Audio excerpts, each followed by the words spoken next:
voici un premier exemple de petits jeux que l'on peut créer avec PowerPoint.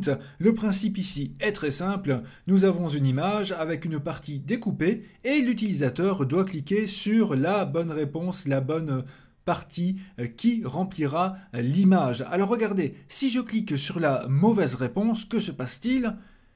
L'image se déplace et puis automatiquement revient à sa place. Par contre, si je clique sur la bonne réponse, là, elle remplit l'image pour bien prouver que c'est correct. Alors faisons cela ensemble pas à pas avec un autre exemple. J'ai donc ici une image avec une maison que l'on va découper. Nous allons créer une bonne réponse, une mauvaise réponse et la mauvaise réponse sera prise ici d'une autre image que j'ai donc déjà insérée dans mon PowerPoint. Alors, plusieurs étapes. Je vous montre une façon de faire parmi d'autres, celle qui me paraît la plus simple à comprendre. Je commence donc avec mon image ici, je la sélectionne et ensuite je vais la copier-coller. Cela me servira immédiatement, donc je la copie, je la colle et ma partie collée, ma copie, je la place en dessous de ma diapositive. Si je dois zoomer ou dézoomer, n'oubliez pas sur un PC, vous pouvez laisser la touche CTRL enfoncée et jouer avec la molette de la souris, ou alors cliquer ici sur les petits boutons de zoom, moins et plus.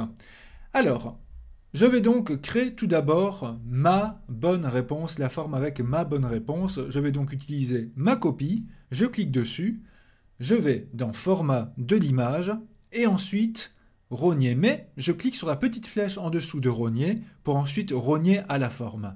Alors dans mon exemple tout à l'heure, j'avais choisi une forme arrondie. Ici, pour un peu changer, je vais choisir un losange. Voilà, losange. Et ensuite, je clique à nouveau sur le bouton rogner. Ici, vous pouvez cliquer sur la petite icône. Et ainsi, vous avez les petits traits noirs qui vous permettent de disposer et de choisir la forme qui sera découpée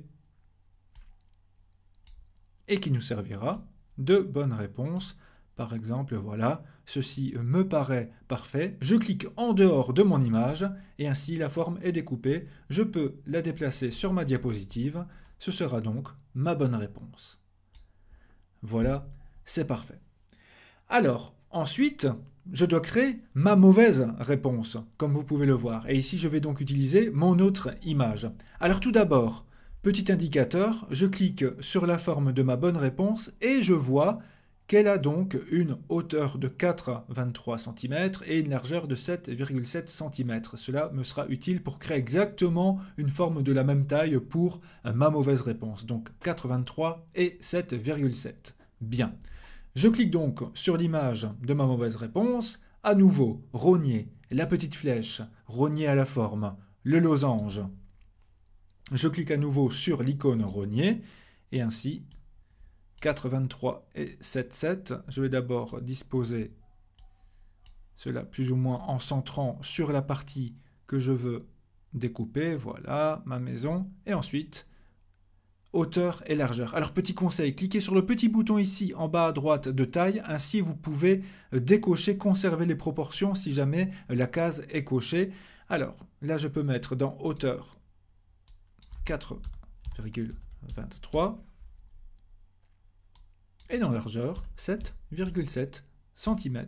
Voilà, je clique en dehors de mon image et ainsi j'ai une forme identique avec ma mauvaise réponse que je peux placer en dessous de ma bonne réponse sur la diapositive.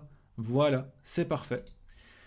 Alors ensuite, le but est de créer ici une sorte de trou sur mon image de base pour pouvoir ensuite déplacer les images par au-dessus. Et surtout pour que le jeu ait un intérêt, bien sûr. Alors il faudra être précis.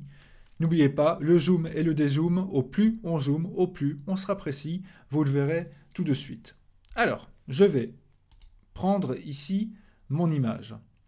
Je vais la copier-coller.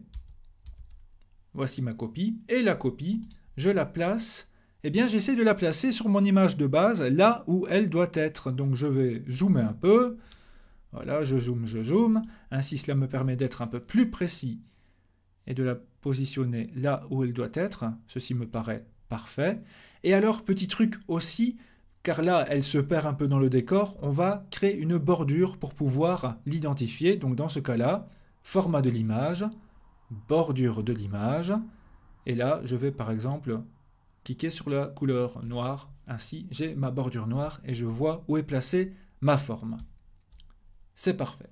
Alors ensuite, je vais créer une forme, un losange avec un fond noir par exemple pour créer le trou par au-dessus. Allons donc dans Insertion, Forme, je vais prendre le losange, voilà, et je vais en tracer un et ensuite le dispositionner. Vous voyez ici l'intérêt de la bordure, cela nous permet d'être précis. Je zoome un peu pour encore faire mieux. Voilà. Et cela me paraît parfait. C'est bien rempli. On choisit une couleur pour le fond ou autre chose. Ici, je vais prendre le noir, voilà. Et ainsi, vous voyez, l'image est bien découpée. Alors, nous avons un peu joué sur l'illusion, bien évidemment, car c'est une forme noire ajoutée par au-dessus, mais le résultat final sera parfait. L'utilisateur n'y verra que du feu. C'est souvent le cas dans PowerPoint. Alors ensuite, le but est que, quand on clique sur la bonne réponse, celle-ci se déplace automatiquement sur la forme. Comment va-t-on faire cela? Alors la manœuvre est un peu délicate, donc pour vous aider, je vous conseille d'aller dans Affichage et de cocher le quadrillage. Voilà, vous voyez, vous avez un certain quadrillage qui permet d'être un peu plus précis. Alors cliquons sur l'image de la bonne réponse, allons dans l'onglet Animation, déroulons les animations grâce au petit bouton en bas à droite, allons dans la partie Mouvement, et je vous conseille le chemin personnalisé, ainsi nous ne serons pas limités dans nos mouvements. Alors, la manœuvre n'est pas facile, je vous l'avoue. Peut-être que vous devrez la recommencer plusieurs fois. Le but sera de cliquer du milieu de la forme de bonne réponse et de laisser enfoncer le bouton jusqu'au milieu du losange noir. Et quand ce sera terminé, nous allons double-cliquer pour valider le mouvement. Je l'essaye ici, donc je clique plus ou moins de milieu, je laisse le bouton gauche de la souris enfoncé et je le déplace vers le milieu de ma forme noire. Voilà, ceci me paraît bien. Je double-clique pour dire que c'est OK. Et voilà, vous voyez que l'image se déplace. Sauf que mon image passe en dessous de ma forme noire. Donc pour corriger cela, cliquez avec le bouton droit sur votre forme et mettez-la au premier plan. Si je teste à nouveau l'animation, cette fois-ci, elle passe bien par au-dessus. Alors si vous avez été attentif, vous aurez remarqué que mon image ne se place pas exactement comme il le faut sur mon losange noir. Elle était ici un peu trop haute. Donc dans ce cas-là, pour corriger cela, vous voyez qu'au bout de la trajectoire, il y a un petit triangle. Je vais donc un peu zoomer. Voilà.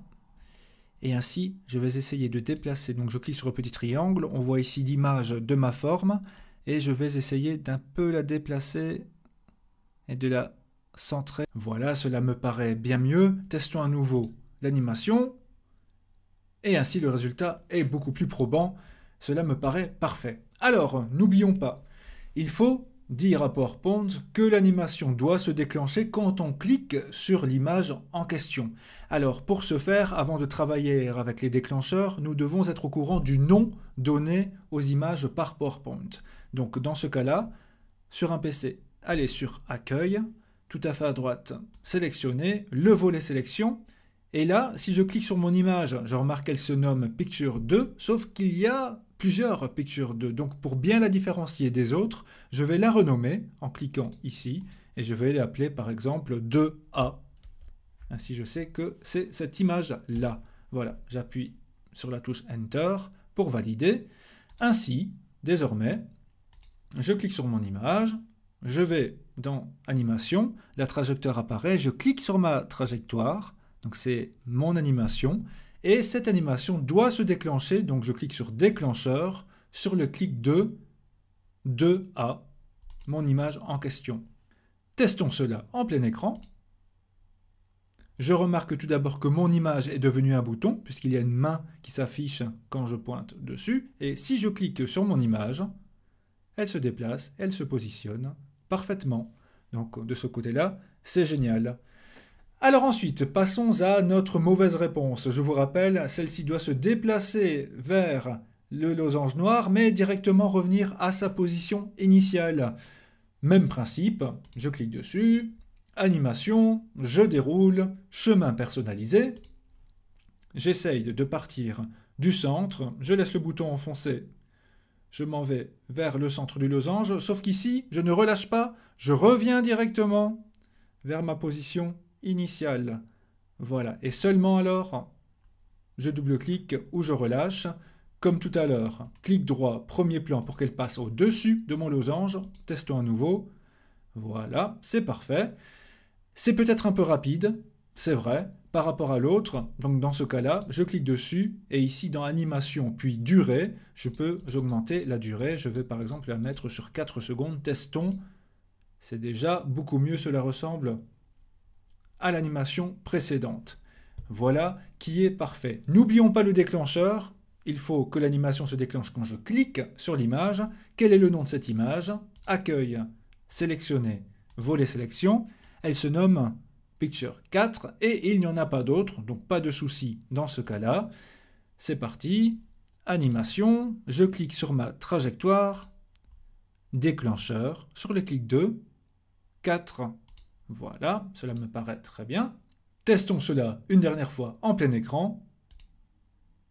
Je clique sur ma mauvaise réponse, elle se déplace et elle revient, car c'est la mauvaise réponse. Donc voilà, mon jeu est réussi et vous pouvez utiliser la même méthode pour toutes les autres mauvaises réponses que vous aurez créées grâce à cet exercice.